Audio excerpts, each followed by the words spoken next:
Good evening. నేను నారాయణఖేడ్ డిఎస్పీని మాట్లాడుతున్నాను.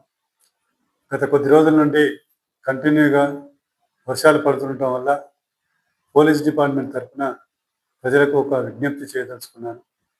ముఖ్యంగా ఈ కంటిన్యూ వర్షాలు రావటం వల్ల ప్రజలెవరు కూడా ఓల్డ్ బిల్డింగ్స్, పాత భవనాల దగ్గర కానీ, గోడల దగ్గర కానీ ఉండకుండా జాగ్రత్త పడాలి.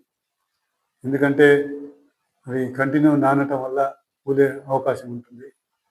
దానివల్ల ప్రాణ నష్టం, ఆస్తి నష్టం జరుగుతుంది.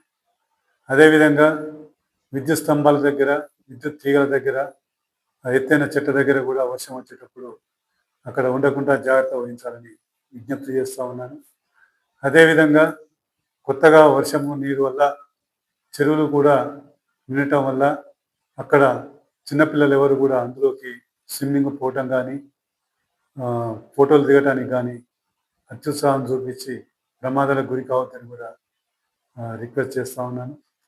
అదేవిధంగా వాగులు ఏదైనా వచ్చినప్పుడు వాటిని ప్రమాదకరంగా ఉన్నప్పుడు వాటిని దాటే విధంగా ధైర్య సాహసాలు చేయొద్దని, ఆగి తర్వాత వరదలు తగ్గిన తర్వాత వెళ్ళాలని మరోసారి విజ్ఞప్తి చేస్తూ పోలీస్ తరఫున మీ అందరికీ తగు జాగ్రత్త చర్యలను తీసుకోవాలని చెప్పి కోరుకుంటున్నాను. జిల్లాలో మన సంగారెడ్డి జిల్లా సంబంధించి పోలీస్ కంట్రోల్ రూము ఇప్పుడు 24/7 అవైలబుల్ ఉంటుంది.